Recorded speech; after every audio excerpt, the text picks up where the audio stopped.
already found some common ground, I hope. But Senator Sanders, we welcome you to Liberty University. We're humbled and honored that you would come here, and please give him a warm welcome. Thank you.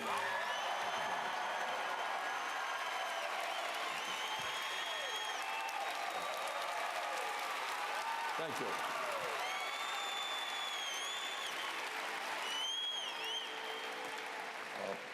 President Falwell and David, thank you very much for inviting my wife Jane and me to be with you this morning. We appreciate the invitation very much. And let me start off by acknowledging what I think all of you already know, and that is the views that many here at Liberty University have and I on a number of important issues are very, very different. I believe in women's rights and the right of a woman to control her own body. I believe in gay rights and gay marriage. Those are my views, and it is no secret. But I came here today because I believe from the bottom of my heart that it is vitally important for those of us who hold different views to be able to engage in a civil discourse.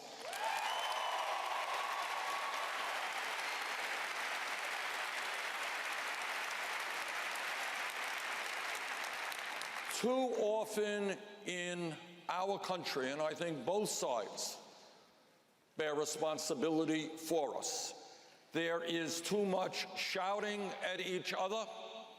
There is too much making fun of each other. Now, in my view, and I say this as somebody whose voice is hoarse because I have given dozens of speeches in the last few months, it is easy to go out and talk to people who agree with you. I was in Greensboro, North Carolina just last night. All right, we had 9,000 people out. Mostly they agreed with me, and tonight we're going to be in Manassas and have thousands out, and they agree with me. That's not hard to do, and that's what politicians by and large do. We go out and we talk to people who agree with us.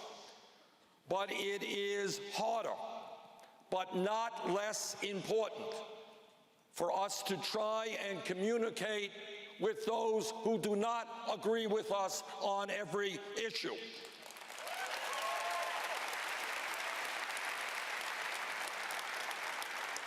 And it is important to see where, if possible, and I do believe it's possible, we can find common grounds.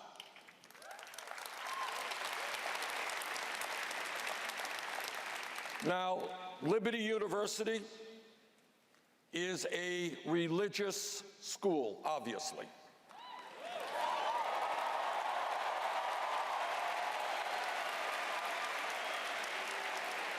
And all of you are proud of that.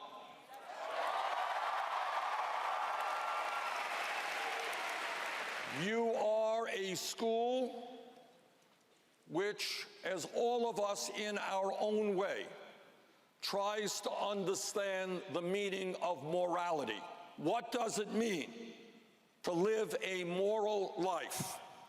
And you try to understand in this very complicated modern world that we live in what the words of the Bible mean in today's society. You are a school which tries to teach its students how to behave with decency and with honesty, and how you can best relate to your fellow human beings, and I applaud you for trying to achieve those goals.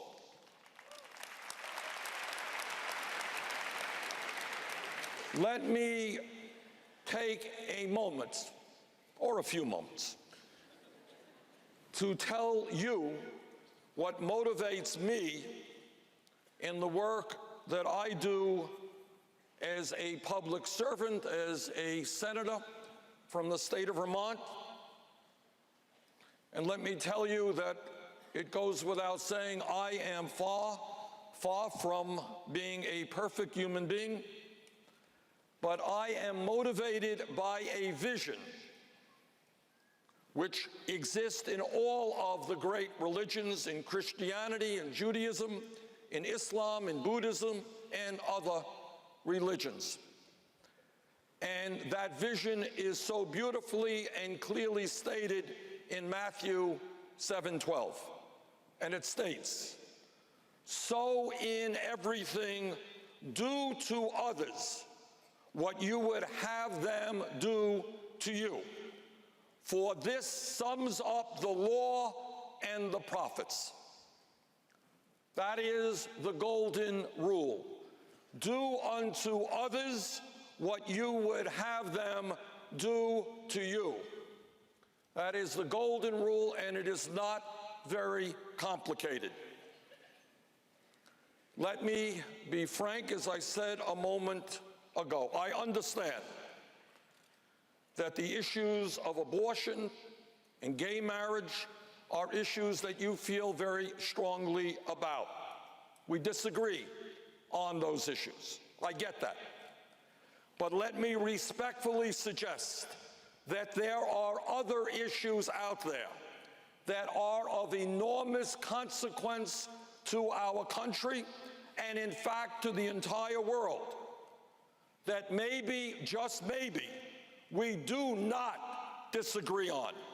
And maybe, just maybe, we can try to work together to resolve them.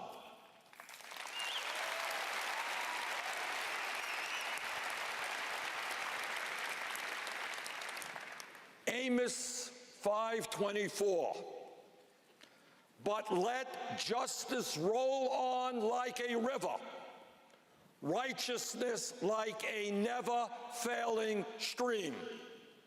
Justice, treating others the way we want to be treated, treating all people, no matter their race, their color, their stature in life, with respect and with dignity.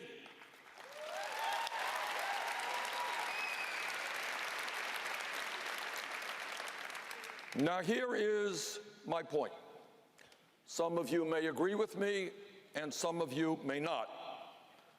But in my view, it would be hard for anyone in this room today to make the case that the United States of America, our great country, a country which all of us love, it would be hard to make the case that we are a just society or anything resembling a just society today.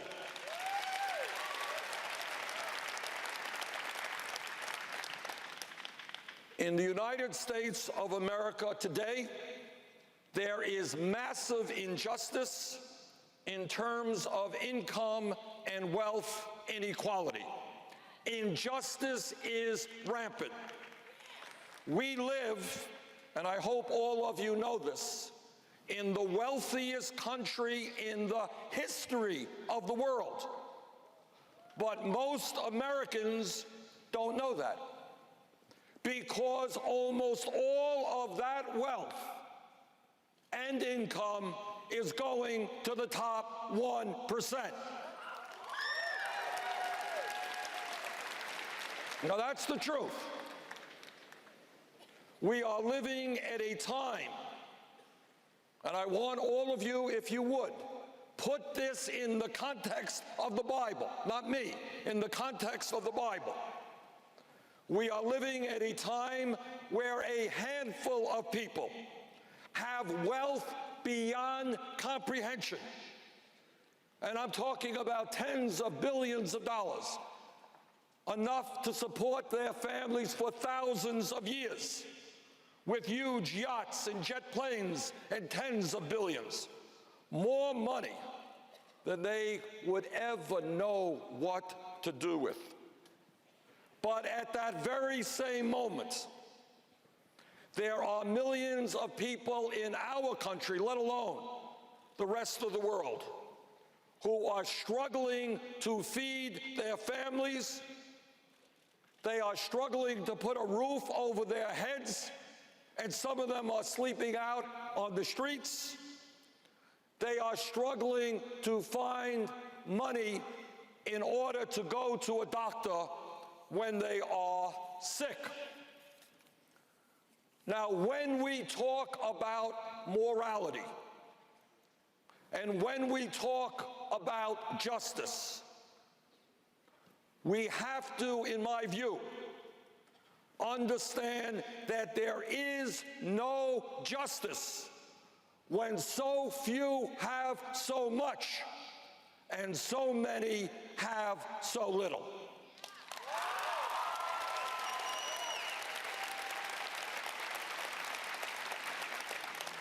There is no justice, and I want you to hear this clearly, when the top 1/10 of 1%, not 1%, the top 1/10 of 1% today in America owns almost as much wealth as the bottom 90%. And in your hearts, you will have to determine the morality of that and the justice of that. In my view, there is no justice when here in Virginia and Vermont and all over this country, millions of people are working long hours for abysmally low wages of $7.25 an hour, of $8 an hour, of $9 an hour, working hard but unable to bring in enough money to adequately feed their kids. And yet at that same time, 58% of all new income generated is going to the top 1%.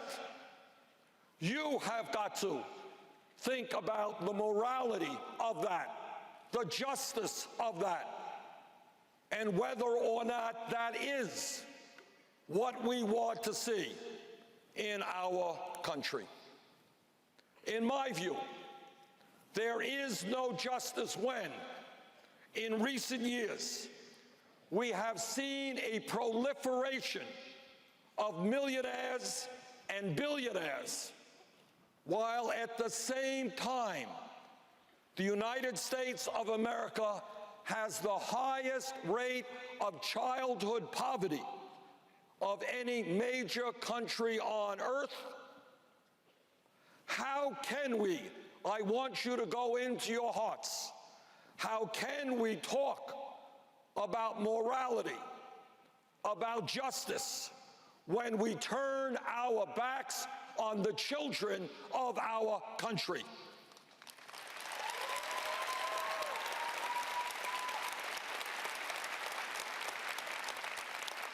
Now, you have got to think about it. You have to think about it and you have to feel it in your guts. Are you content? Do you think it's moral that 20% of the children in this country, the wealthiest country in the history of the world, are living in poverty? Do you think it is acceptable that 40% of African American children are living in poverty? In my view, there is no justice, and morality suffers when in our wealthy country, millions of children go to bed hungry. That is not morality. And that, in my view, is not what America should be about.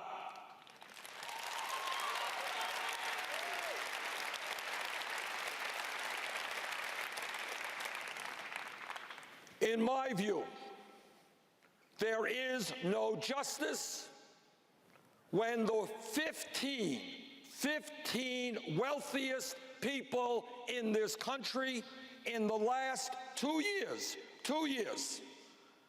saw their wealth increased by $170 billion. 2 years, wealthiest 15 people in this country saw their wealth increase by $170 billion.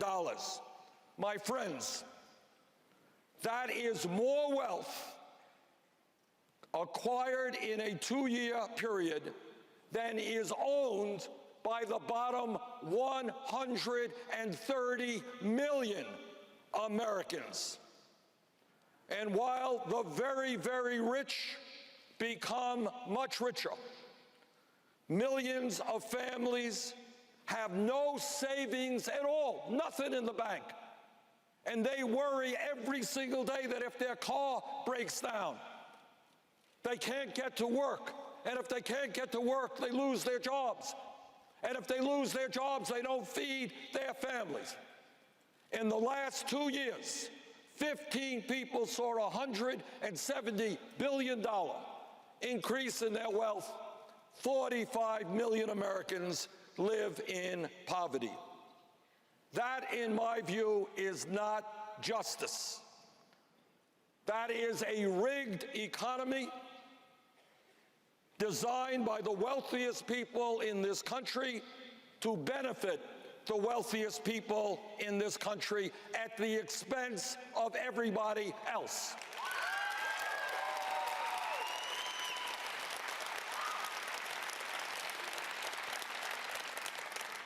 In my view, there is no justice when thousands of Americans die every single year because they don't have any health insurance and don't go to a doctor when they should. I have talked personally to doctors throughout Vermont and physicians all over this country, and without exception, they tell me that there are times when patients walk into their office very, very sick, and they say, "Why didn't you come in here when you were sick?"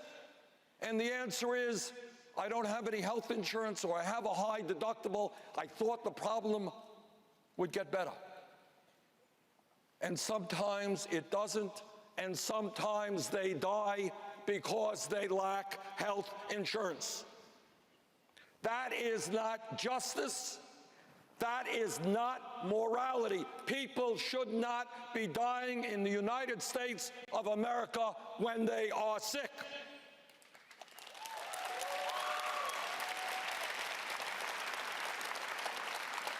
What that is an indication that we are the only major country on earth that does not guarantee health care to all people as a right.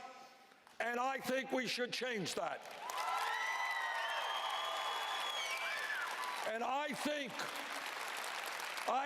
that when we talk about morality, what we are talking about is all of God's children, the poor, the wretched. They have a right to go to a doctor when they are sick.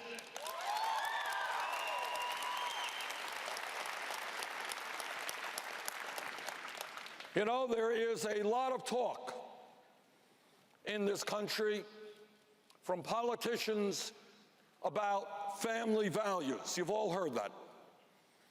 Well, let me tell you about a family value. In my view, there is no justice when low-income and working-class mothers are forced to separate from their babies 1 or 2 weeks after birth and go back to work because they need the money that their jobs provide. Now, I know everybody here, we all are, maybe in different ways, but all of us believe in family values. Jane and I have 4 kids. We have 7 beautiful grandchildren. We believe in family values. But it is not a family value when all of you know that the most important moments in time of a human being's life is the first weeks and months after that baby is born. That is the moment when mother bonds with the baby, gets to love and know her baby, and dad is there as well. That is what a family is about. And those of you, or at least those of you who are parents, more parents back here than there, I suspect, you know what an unforgettable moment that is, what an important moment that is.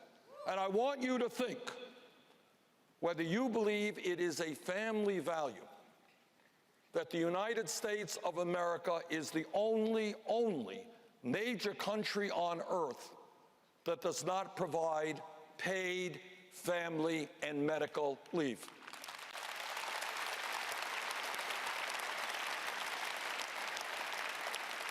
Now, in English, what that means is that all over the world, when a woman has her baby, she is guaranteed the right, because society understands how important that moment is. She is guaranteed the right to stay home and get income in order to nurture her baby. And that is why I believe, when we talk about family values, that the United States government must provide at least 12 weeks of paid family and medical leave.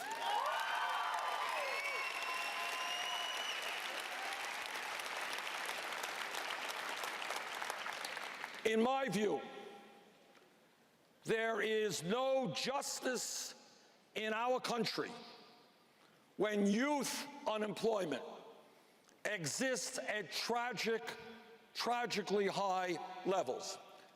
I requested a study last month from a group of economists, and what they told me is that 51% of African American high school graduates between the ages of 17 and 20 are unemployed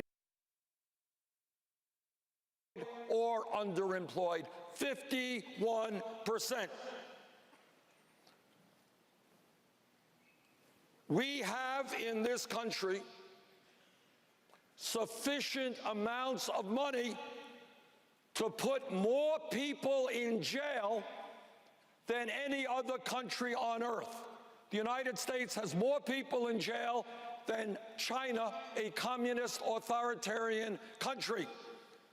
But apparently, we do not have enough money to provide jobs and education to our young people. I believe that's wrong.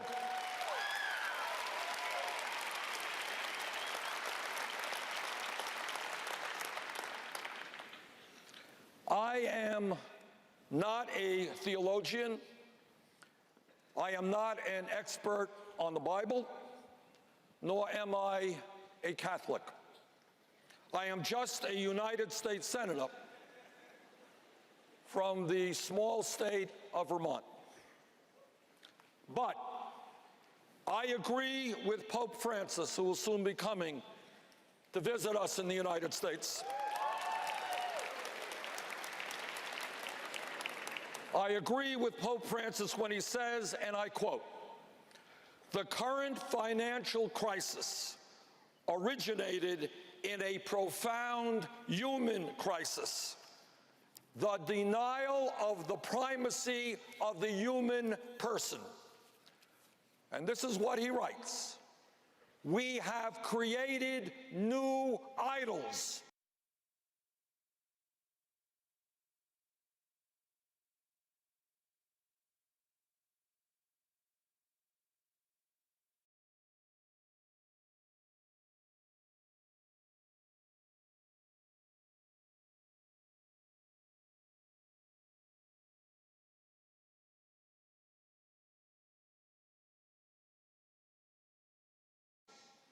the worship of the ancient golden calf has returned in a new and ruthless guise in the idolatry of money and the dictatorship of an impersonal economy lacking a truly human purpose. End of quote.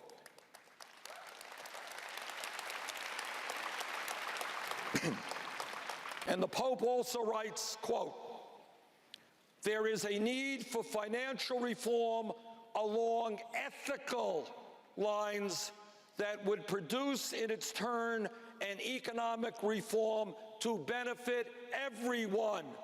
Money has to serve, not to rule." End of quote.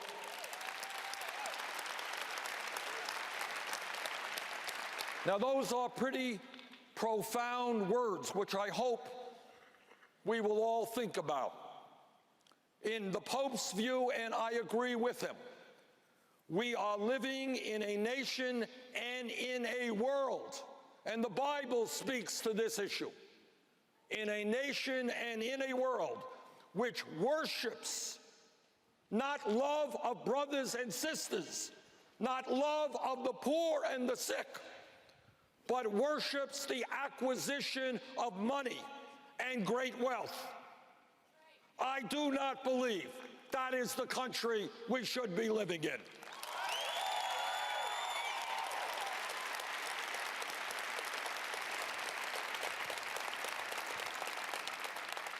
Money and wealth should serve the people. The people should not have to serve money and wealth.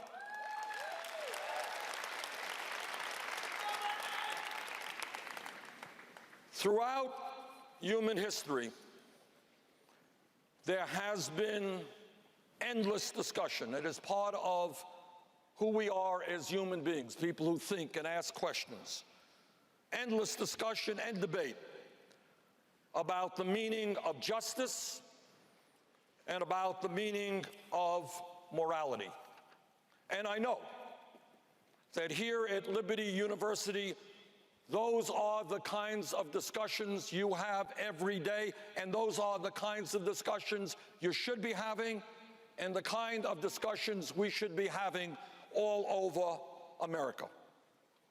I would hope, and I conclude with this thought, I would hope very much that as part of that discussion and part of that learning process, some of you will conclude that if we are honest in striving to be a moral and just society, it is imperative that we have the courage to stand with the poor, to stand with working people, and when necessary, take on very powerful and wealthy people whose greed, in my view, is doing this country enormous harm. Thank you all very much.